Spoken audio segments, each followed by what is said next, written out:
Hi, I've been a silent listener of your podcast for months, but after what happened to me last year, I felt like I needed to tell someone, anyone who might believe me. I haven't even told my family the full story. Maybe saying it here will finally help me sleep again.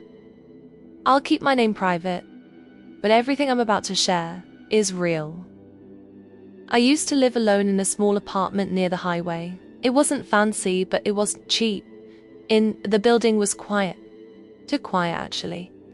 My unit faced a narrow alley, and across the alley was another building, abandoned according to the landlord.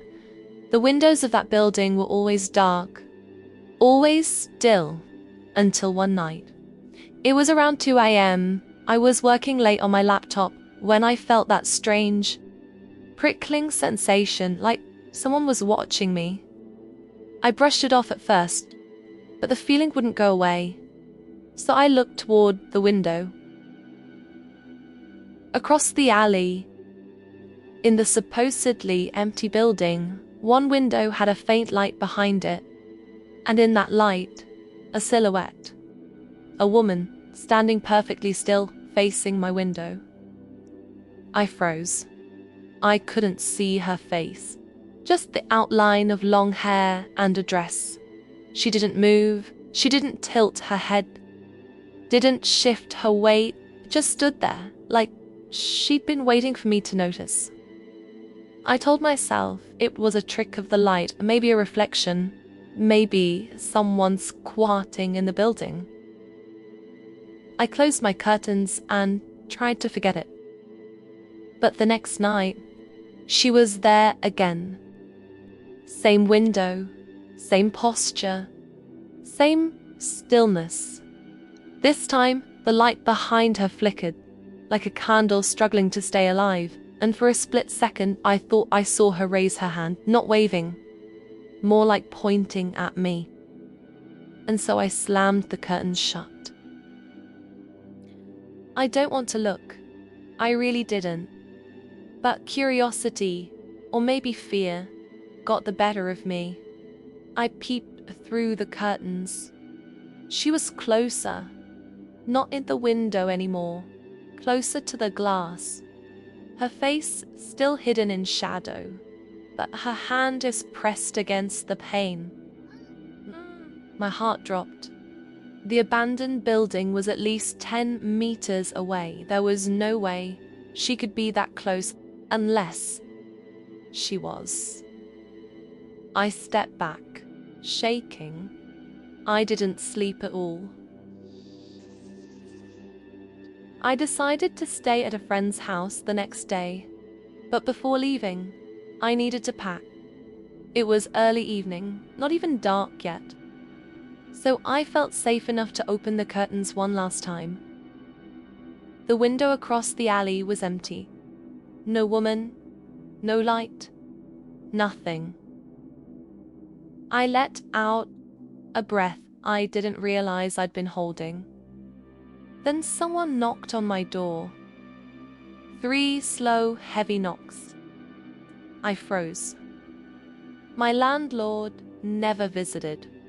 I wasn't expecting anyone. And the hallway outside my unit was always dim. The kind of dim where shadows look thinner than they should. I approached the door quietly and looked through the peephole. No one was there. But as I stared, the hallway lights flickered. And for a split second, I saw her, standing just outside the peephole's distorted circle. Too close, too tall, her face pressed toward the door, as if she knew I was watching. I stumbled back, grabbed my bag, and climbed out through the fire exit. I didn't even lock the door behind me. I never went back. The landlord later told me the building across the alley had been sealed for years after a woman died there. He didn't give details, and I didn't ask. I don't know what I saw, I don't know why she chose me, but sometimes late at night I still feel that same prickling sensation, like someone is watching me from a dark window I can't see. Please share this on your podcast. Maybe someone out there has experienced something similar. Maybe someone knows who she was, or maybe she's still looking.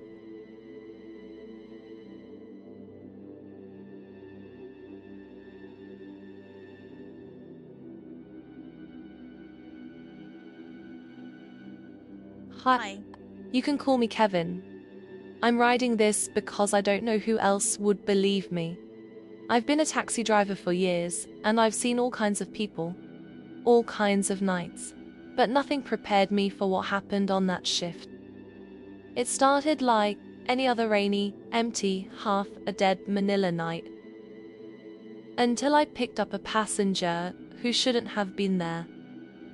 A woman who changed everything I thought I knew about fear, about the city, about the things that move in the dark when no one's watching. I haven't told anyone this, not my coworkers, but I need to tell someone. So here it is.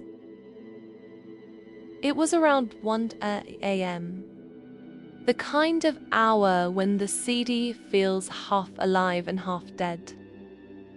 A light rain was falling, just enough to blur the street lights and make everything look softer and quieter.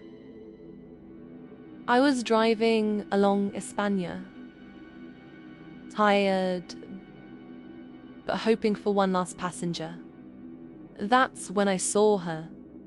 A woman standing by the roadside, soaked hair, white blouse, head bowed. She wasn't waving. She wasn't even looking for a ride. She was just standing there. I slowed down without thinking. Something about her felt wrong, but I couldn't bring myself to drive past her. When I got close, she lifted her head and looked at me. She smiled. But it wasn't a normal smile. It looked forced, like she was imitating the expression, not feeling it. "Sir, Kappa, please," she said softly. Her voice sounded far away, like it traveled through water before reaching me. I unlocked the door. She got in. And the temperature inside the taxi dropped instantly. Not air-conditioned cold, a different kind of cold. A cold that felt wrong. She sat in the back seat, completely still. No shifting, no breathing sound, nothing. I checked the rear view mirror. She was there, staring at the window. But the glass near her face wasn't fogging up. No breath, no warmth. "Ma'am, we'll pass through Rector, okay?" I said. She didn't answer. But in the mirror, she slowly turned her head toward me. Her body didn't move, only her head, turning with a faint, crackling sound. And that's when I noticed something that made my stomach drop. She had no reflection. Her body was visible in the seat, but the mirror showed nothing behind me. I gripped the wheel tighter. "Just go straight," she whispered. But her lips didn't move. The voice came from behind my seat, right behind me. When we reached Recto, the rain suddenly poured harder. The streets flooded fast. The lights blurred. It felt like the whole city disappeared. "Turn right," she said. But there was no road to the right, just a narrow alley. "Ma'am, there's no road there. Turn right." Her voice was louder, colder, closer. I looked in the mirror. She wasn't in the back seat anymore. A cold hand gripped my shoulder. I froze. "Turn right." I turned my head slowly. She was pressed against the back of my seat, her face inches from mine. Her hair was dripping onto my shoulder. "That's the way," she whispered. The alley somehow widened enough for the taxi. I don't know how. It shouldn't have been possible. But at once I turned, everything changed. The rain stopped, the city lights vanished, the noise disappeared.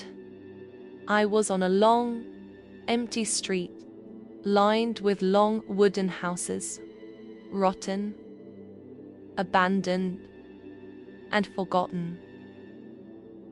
And in every window a woman stood, identical to the one in my taxi. Same hair, same clothes, same smile. All of them watching the taxi as it passed. "Almost there," she said. I looked to my right. She was now sitting in the passenger seat, facing me, staring. Her eyes were completely black, no whites, no pupils. "Thank you for picking me up," she said. The taxi stopped in front of a house with no lights, no number, and no signs of life. "This is my stop." She stepped out, but didn't walk. She glided, like her feet weren't touching the ground. At the door, she turned back to me. "Another one will come." And she smiled. That awful, unnatural smile. Then everything went black. I woke up inside my taxi, parked exactly where I first saw her, on España. It was morning, bright, normal, but on the back seat there was a wet footprint. Small, bare, a woman's foot. And on my dashboard there was a piece of paper, an old bus ticket. It was faded and crumpled. It had my name on it, Kevin, and a departure time, 1:30 a.m., the exact time I picked her up. On the back of the ticket, written in shaky handwriting, "You're the next passenger." I don't know what that means. I don't know if she's coming back. But every night I drive past that spot, I feel the same coldness creeping in. If anyone listening has experienced something like this, please tell me I'm not alone.